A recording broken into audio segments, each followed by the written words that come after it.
திருமந்திரத்தில் உவமை நயம் என்கிற பொருண்மையில் உரையாற்ற செந்தமிழ் கல்லூரியில் புலவர் பயின்று காமராசர் பல்கலைக்கழகத்தில் முதுகலை பெற்று தமிழகத்தின் தலைமையகமாம் சென்னையில் அதன் பல்கலைக்கழகத்தில் முனைவர் பட்டம் பெற்று அதிலும் அருணந்தி சிவாச்சாரியார் நூல்களையெல்லாம் ஆய்வு செய்து முனைவர் பட்டம் பெற்று சீப்பாசு தமிழ் கல்லூரி மயிலையில் பேராசிரியராக பணி தொடங்கி கணேசர் செந்தமிழ் கல்லூரியில் முதல்வராக இருந்து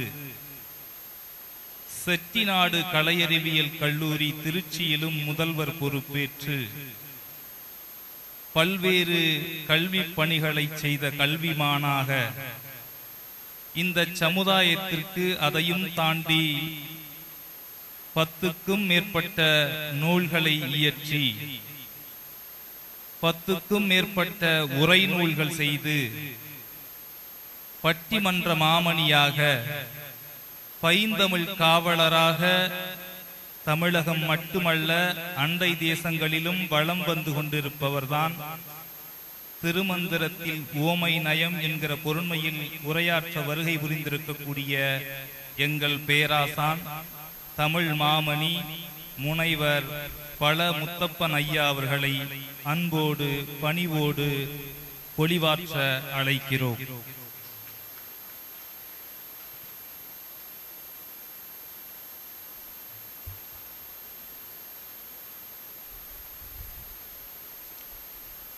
உலகலாம் உணர்ந்து போதற்கரியவன் நிலபுலாவிய நீர்மலி வேணியன் அழகிச் சோதியன் அம்பலத்தாடுவார் மலசிலம்படி வாழ்த்தி வணங்குவார்.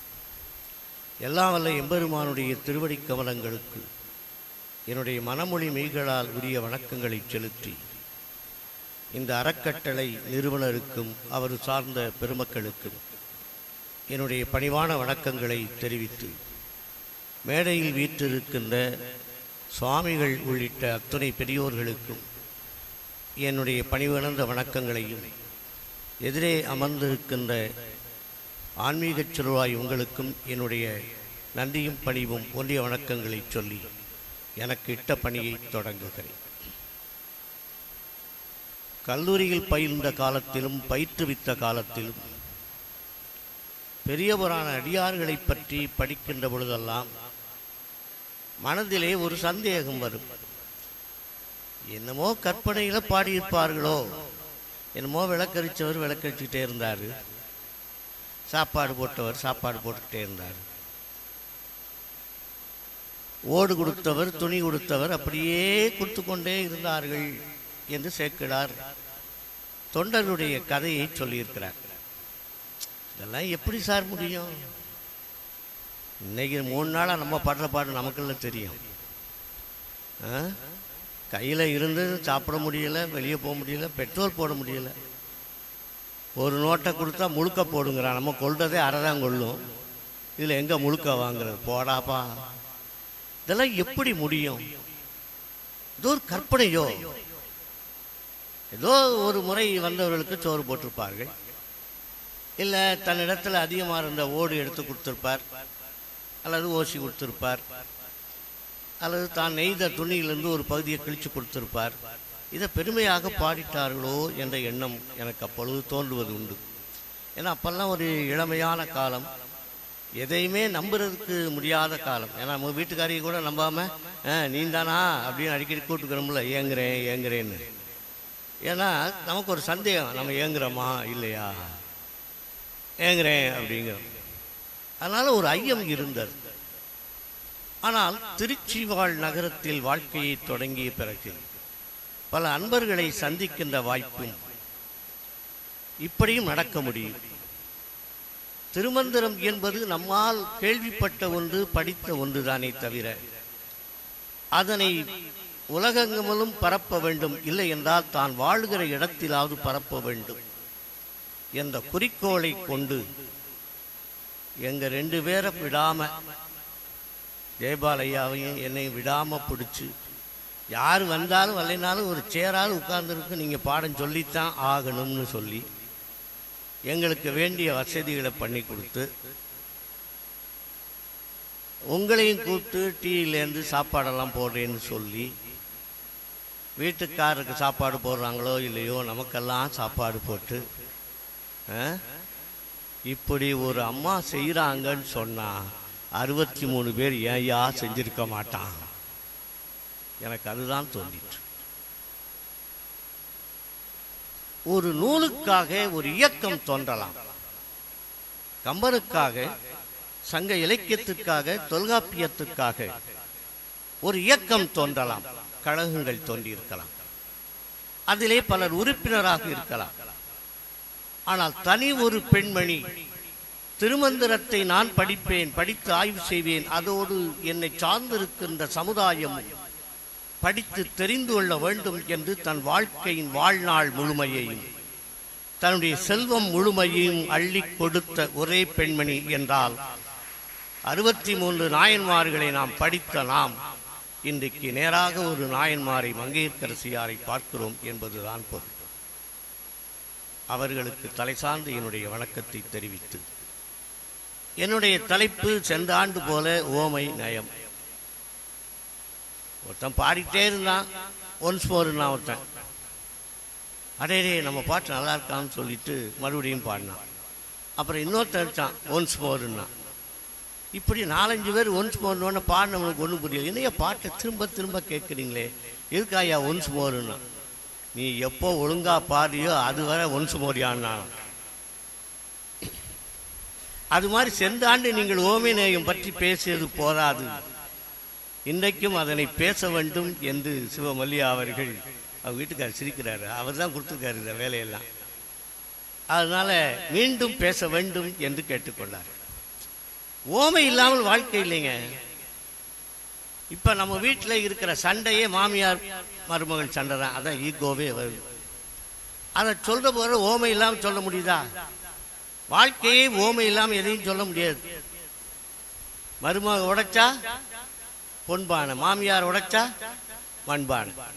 ஏதாவது ஒரு தப்பு பண்ணிட்டா அது மாமியார் செஞ்சா அது தப்பு, ரைட்டு தான். மருமகள் செஞ்சா அந்த தப்பு தப்பு தான். தப்பை விட பொன் போன்றதான். ஓமை சொல்றோம் இல்லையா? சித்தாந்தத்தின் ஒவ்வொரு தத்துவங்களையும் தெரிந்து கொள்ள வேண்டும் என்றால் ஓமை இல்லாது தெரிந்து கொள்ளவே முடியாது. ஏனென்றால் நம்மால் அறிந்து கொள்ள முடியாத இறைவனுடைய திருவருளால் கிடைக்க பெற்றவைதான் சித்தாந்தங்கள். அதற்குரிய ஓமைகள் இல்லை என்றால் சித்தாந்த கருத்துக்களை நாம் தெரிந்து கொள்ள முடியாது.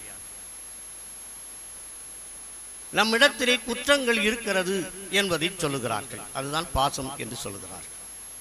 சுவாமிகள் அவர்கள் மிக அருமையாக ஒரு விளக்கம் தந்தார்கள். தானே அறிந்து கொண்டவன் தான் இறைவன், மற்றவர் சொல்ல தெரிந்து கொள்ளுகிறவன் ஆன்மா. சுட்டியும் தெரிய முடியாது மரக்கட்டையாக இருப்பதுதான் பாசம். மிக அற்புதமான விளக்கம். சித்தாந்தத்தினுடைய பிழிவை சொல்லுவதற்குரிய 3 விதமான பொருள்கள், அவற்றை அற்புதமாக விளக்கினார்கள்.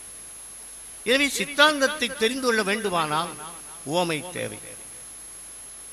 நம்மிடத்திலே இருக்கிற குற்றங்கள் எப்படி இருக்கிறது என்று சொன்னால், நம்முடைய சித்தாந்தங்கள் என்ற திருமுறைகள் அத்துணையும் சொல்லுகிற ஓமை செம்பினில் களிம்பினை போல. செப்பு பாத்திரம் ஒரு காலத்தில் பயன்படுத்தப்பட்டது. செப்பு பாத்திரங்கள் பயன்படுத்தப்படுவதுதான் உயர்ந்தது என்று உளவியல் அடிப்படையிலும் வைத்திய முறை அடிப்படையிலும் பயன்பட்டது. இன்றைக்கு அவை அழகு பொருளாக காட்சியளிக்கின்றன. ஒரு வீட்டுக்குள்ளே போனால் ஒரு செப்பு பாத்திரத்தை தண்ணியை ஊற்றி, பூத்த மலராக இருந்தாலும் சரி, காகித பூவாக இருந்தாலும் வீட்டுக்கு வெளியே வச்சு, இதெல்லாம் எங்கள் பாட்டேன், நம்ம அமைப்பாளர் சொன்ன மாதிரி மூலரை சொருவெல்லாம் பாட்டனார். எனக்கு கொஞ்சம் வருத்தம். அவர் பாட்டனே இல்லை, நம்மால் நாம் வேற இல்லை, திருமூலர் வேற இல்லை. அவர் ரொம்ப காலத்துக்கு முன்னாடி கொண்டு போயிடக்கூடாது. நம்ம சூப்பர் ஸ்டார் தான் திருமூலரே. அவர் பாட்டெல்லாம் சொல்லவே முடியாது. அவர் தாடி வச்சிருக்கனாலேயோ கிழவனாக இருக்கனாலேயோ பாட்டுன்னு சொல்ல முடியாது. நமக்கு இன்னைக்கு வாழ்க்கைக்கு அவர் தான் சூப்பர் ஸ்டார்.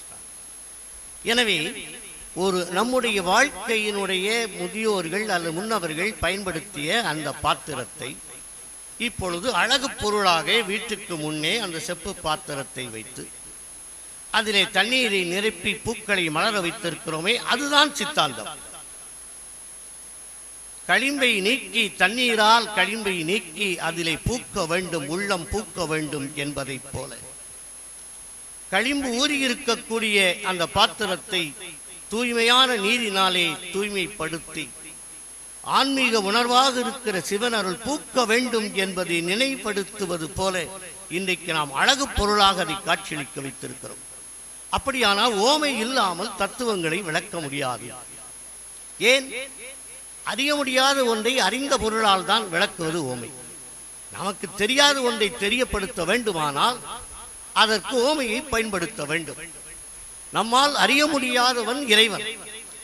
ஆனால் அறிய முடியாதவன் என்று மட்டும் அவனை ஒதுக்கிவிட முடியாது. அதனை மிக அற்புதமாக 6ஆம் சூத்திரம் சிவஞான போதம் சொல்கிறார். எனவே அவன் அறியப்படுபவனுமாக இருக்கிறான், அறிய முடியாதவனாகவும் இருக்கிறான். என்ன சார் குழப்புறீங்க? ஒன்னும் முடியாதுன்னு சொல்லு, இல்ல முடியும் சொல்லு. ஆனா சித்தாந்தம் சொல்லுகிறது, தெய்வத்தை நீ அறிந்து கொள்ள முடியாது. அவனுக்கு முன்னே எல்லாம் சூன்யம், அவனுக்கு முன்னே எந்த பொருளும் இல்லை. எனக்கு முன்னே இந்த மைக்கு இருக்கிறது, எனவே இதை நான் மைக் என்று சுட்டி காட்ட முடியும். ஆனால் இறைவனுக்கு முன்னே எதுவுமே இல்லை, அவன் சுற்றி அறிய வேண்டிய தேவை இல்லை. இதை நான் மைக் என்று அறிந்து கொள்கிறேன் எதிரே இருப்பதினாலே. ஆனால் இறைவன் எதனையும் அறிய வேண்டியதில்லை. ஏனென்றால் எதுவும் அவனுக்கு முன்னே இல்லை, எல்லாமே அவனுக்குள்ளே இருக்கிறது. எனவே தெரிந்து கொள்ள வேண்டிய தேவையில்லை. இதுதான் சித்தாந்தம். இறைவனுக்குள்ளே எல்லாம் அடக்கம், அடங்கி இருக்கிற ஒன்றை அவன் தெரிந்து கொள்ள வேண்டிய தேவையில்லை. முன்னே இருந்தால் தானே அறிந்து கொள்ள முடியும். அப்ப அறிய முடியாதவனாக அவன் அறிய முடியவில்லை, அவனையும் நாம் அறிய முடியவில்லை. ஆனால் சைவ சித்தாந்தம் சொல்லுகிறது, இல்லை, அவனை அறிய முடியும். நீ அவனுடைய அருளை பெற்றிருந்தால் அவனை அடைய முடியும். அவன் தான் இல்லையே, நான் எப்படி சார் அவனுடைய அருளை பெற முடியும்? இது வினா சித்தாந்தத்தில். அதைத்தான் சுவாமிகள் மிக அருமையாக சொன்னார்கள். நாம் குருவை தேட முடியாது, குருவை தேடி அடைய முடியாது. குருதான் நம்மை தேடி வந்து ஏற்றுக்கொள்வார். அதுதான் உண்மை. தர்ம ஆதீனத்தினுடைய குரு முதல்வர் அப்படித்தான் ஆச்சாரியர் அவரை தேடி வருகிறார். அது உண்மை. ஆச்சாரியனாக இருக்கிறவர்கள் தன்னை தேடி வருவார்கள். எப்பொழுது தேடி வருவார்கள்? நமக்கு நேரம் எப்ப சரியா இருக்கோ அப்ப ஆண்டவன் ஆச்சாரியனாக வருவான். நமக்கு நேரம் வரணும், அவனுக்கு நேரம் இல்லை. நீ நினைச்சு பார்க்கலாம், நாமெல்லாம் படிக்கிற காலத்துல பள்ளிக்கூடத்துக்கு நாம நடந்து போய் பள்ளிக்கூடத்தை போய் படித்தோம், தேடி பார்த்தோம். இப்ப பள்ளிக்கூடமே நம்ம வீட்டுக்கு வந்துருச்சு. பஸ்ஸில் வந்து நிற்கிது, ஏறுங்கிறான். நாமெல்லாம் அப்போ படிக்க போகிற பெரியவங்க எல்லோரும் உட்கார்ந்துருக்குறோம். நாமெல்லாம் பள்ளிக்கூடத்துக்கு சைக்கிள்லையோ நடந்தோ, நான்லாம் எங்கள் புதுவையிலேருந்து கண்டனூருக்கு 1 கிலோமீட்டர் தூக்குச்செடியை தூக்கிட்டு போய் படித்த காலம் உண்டு. இன்னைக்கு பார்த்தா அவன் போட்டி போட்டுக்கொண்டு ஒவ்வொருத்தனை வேணா கொண்டாந்து நிறுத்தி எம்பளியில் சேருங்கிறான். எவ்வளவு கால மாற்றங்கள்! அன்றைக்கும் ஆசிரியர்கள் நிச்சயம், மாணாக்கர்கள் சத்திரிபாதம் அவர்களுக்கு இறைவனுடைய அருள் கிடைக்கக்கூடிய நேரம் இருந்தால் நிச்சயம் வருவான் என்பதுதான் சைவ சித்தாந்தத்தினுடைய 6ஆம் சூத்திரம் சொல்கிறது. அவனால் நீ அறிந்து கொள்ள முடியும். ஆச்சாரியர் நம்மை தேடி வருவார். சிவமல்லியா அவர்கள் திருமந்திரமாக இருக்கின்ற நூலின் ஆச்சாரியரை, திருமந்திரத்தின் ஆசிரியராக இருக்கிற திருமூலரை நம்மை வந்து தேடி அடைய வைத்திருக்கிறார் என்றால் அன்றே சித்தாந்தம் இன்றைக்கு நம்மால் காணப்படுகிறது. சரி, இதை எப்படி விளக்குவது? நான் இன்றைக்கு 2 பாடல்களைத்தான் ஓமை நிலையில் உங்களிடத்திலே சொல்ல இருக்கிறேன். அது எப்படி திருமந்திரம் சொல்லுகிறது, அதனை அந்த ஓமையை பின்னால் வந்திருக்கின்ற சாத்திர நூல்கள் எப்படி பயன்படுத்தின, இதான் என்னுடைய பேச்சு. வெறும் ஓமையை சொல்லவில்லை. அந்த ஓமையை திருமூலர் சொல்லவில்லை என்றால் சைவ சித்தாந்த சாத்திரங்கள் அந்த ஓமைகளை பயன்படுத்தியிருக்க முடியாது. எனவே சித்தாந்தத்தில் காணப்படுகிற ஓமைகள் ஒவ்வொன்றும் திருமூலர் இட்ட பாத்திரத்தில் இடம்பெற்றிருக்கின்ற சித்தாந்த பிச்சை என்பதை மறந்து விடாதீர்கள். அதுதான் உண்மை. சாத்திர தோத்திர நூலாக திருமந்திரத்தை நாம் வைத்தாலும் 9 திருமுறைகள் வரை தோத்திர நூல்கள், 9 நூல்கள் வரை 12 திருமுறையில் முதல் 3 திருமுறை அல்லது 7ஆம் திருமுறை, 8ஆம் திருமுறை, 9ஆம் திருவிசைப்பா, திருப்பல்லாண்டு வரை இறைவனை போற்றுகிற பாடல்கள். 10ஆம் திருமுறை தான் இறைவனை அறிமுகப்படுத்துகிற திருமந்திரம்.